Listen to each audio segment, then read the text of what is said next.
كشفت الثورة النقابة عن المستوى البيئي المتدهور للمناطق الداخلية، على خلاف ما كان يشاع سابقا في علاقة بالمنظومة البيئية بتونس. السوق البلدي بجابس خير دليل على ذلك، حيث يعاني هذا السوق من فوضى عارمة ومن تراكم الأوساخ نتيجة الانتصاب الفوضوي وغياب شروط النظافة، وهو ما سبب عزوف السكان عن اقتناء حاجياتهم منه خوفا من تفشي الأمراض. تفاصيل أكثر عن حالة السوق في هذا التقرير. يتجه المواطن عادة إلى السوق البلدي لقضاء حاجياته الغذائية، ولكن أحيانا ما يعود أدراجه خوفا من كارثة وبائية. يشهد السوق البلدي لبلدية جابس المدينة فوضى عارمة وغيابا واضحا لشروط النظافة الملائمة لممارسة النشاط التجاري.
عبر مرتدو السوق وكذلك السكان المجاورون ممن التقتهم قناة الحوار التونسي في الزيارة الميدانية التي أجرتها على عين المكان عن استيائهم شديد للوضعية التي آل إليها السوق. برشا هون تنصب قدام من قبل ما يعملونا القبوب نتاع المارشي، خاطر ما شاوروناش احنا كمواطنين كيفاش السوق لازم يكون. السوق نتاع خضاره لازم يكون فيه محلول ومتهوي ومقسوم، والمواطن يدور هيك بحريه، مش يجي باش يدور تضربوا طاوله، يجي باش يدور يزلق في كعبه شباك، يجي باش يدور من يدخل في الاخر بالموتور نتاعه. معناها ما يجيبش يلقاش حريه المواطن باش يدخل للمارشي، يضطر باش يمشي للشارع. وقتاش ينضاف كيف يجي وزير، هذا قبل راه نحكي لك في عهد البيت، كيف يجي وزير يجي البلديه والوناس والولايه المسؤولين الكل يجوا هنا باش ينظفوا باش يراقلوا باش يشوف الوزير اللي كونه هو السوق نظيف. مشى الوزير امسح مات ما عادش، وهانك جيت وشفت شنو الوضعيه تو. توفيق بالله.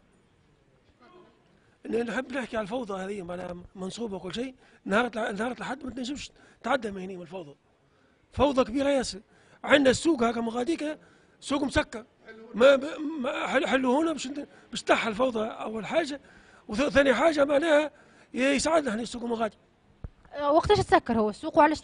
السوق هكاكا فغان، ما فيه حتى حد، ما فيه حتى شيء، فغان. احنا ماذا بينا احنا السوق هكا نتنحى منها الفوضى.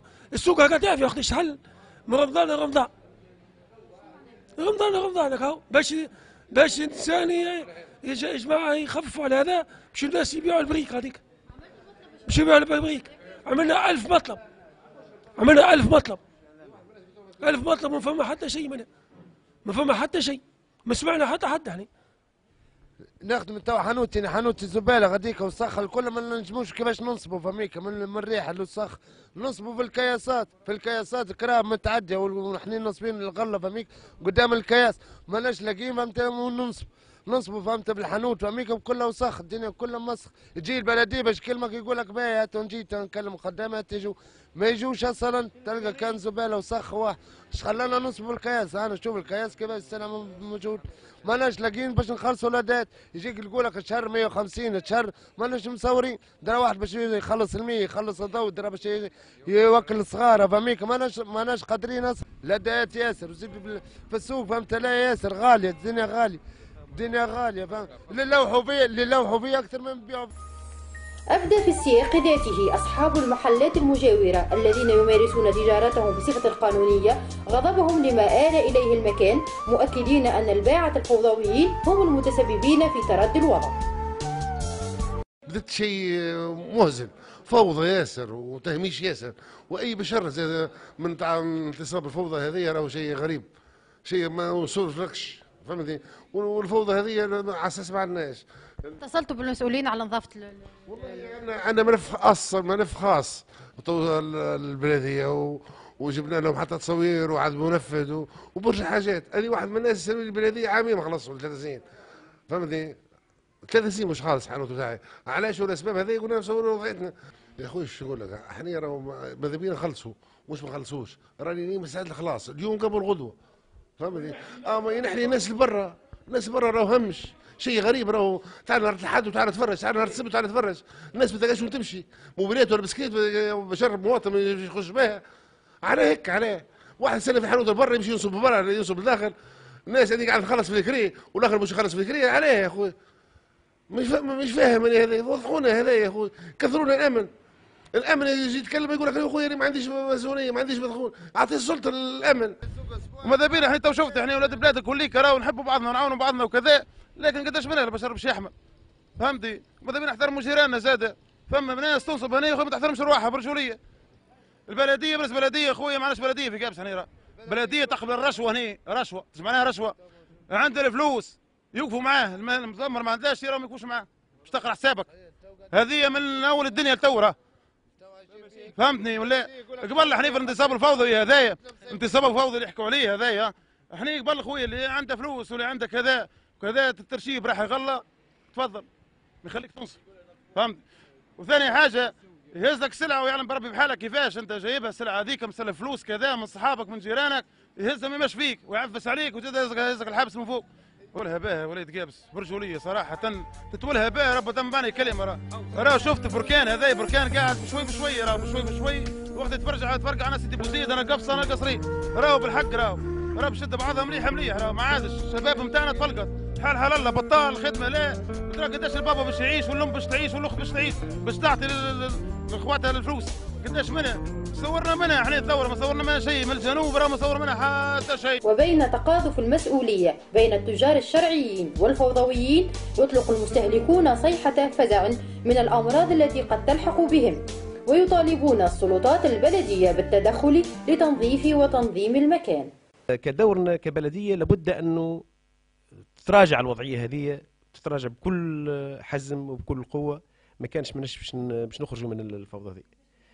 تتراجع معناها بتكاثف اولا بالتفهم الساعه للي خاوى المنتصبين، ماهيش حتى ما تكونش عداوه ولا تكون معناها نقمه ولا تكون معناها، انما للتنظيم ان كل حد ياخذ حقه، انه ثم اماكن مخصصه للانتصاب تكون بعيده عن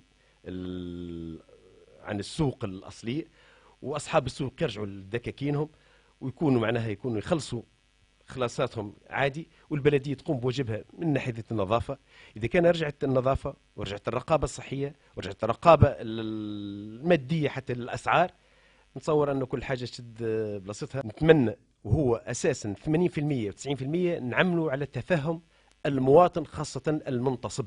اذا كان يجي نتلموا ونعملوا وضعيه اخرى تكون سمحه ليه. ماذا بينا كل انسان يربح، ماذا بينا هو اللي جاي كان يخدم، هوش قاعد يسرق ولا قاعد يتعدى. تبقى ثم جوانب، لان وقت الانسان يتعدى على حق غيره يعتبر معناها ثم خرق للقانون. هنا هو كي ما يرضاش باش شكون يتعدى عليه ما يلزمش هو يتعدى على غيره. في النقطه هذه فقط، وان شاء الله نحاولوا ان كل انسان يربح مش يخسر، ولكن في نطاق تنظيم منظم ويكون معناها مراقب من كل النواحي، من ناحيه الانتصاب في اماكن اللي هي ما تعطلش المرور، ما تقلقش غيره، وما تقلقش صاحب المحل اللي هو موجود اللي يخدم في نفس خاصه الاختصاص. بالتالي لابد من عمليه هي اكثر منها تفهم من الناس، منها من الاستعمال القوه والواحد هذا راهو لا مجال اليه. طرحنا السؤال: متى سيتم الاصلاح؟ ان شاء الله عن قريب، ان شاء الله عن قريب.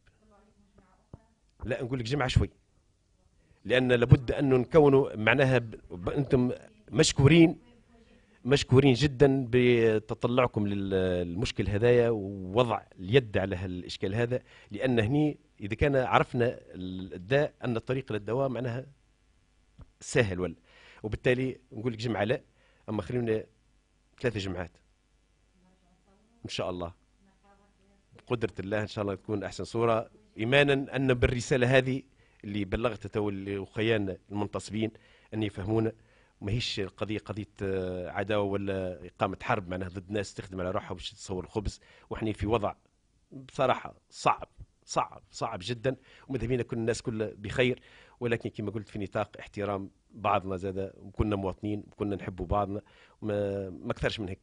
واني كل يقين ان اللفته هذه مشكورين قناه الحوار على هاللفته الكريمه، وان شاء الله نحطوا اليد في اليد الناس كلها ونصلحوا بلادنا، ولا هو في مصلحه بلادنا ماهيش مصلحه شخصيه ولا مصلحه كذا، ونسال ربي سبحانه وتعالى التوفيق. غياب الشروط الصحية للسوق البلدي لبلدية جابس أمر لفت انتباهنا، فطلبنا لأجله لفت انتباه.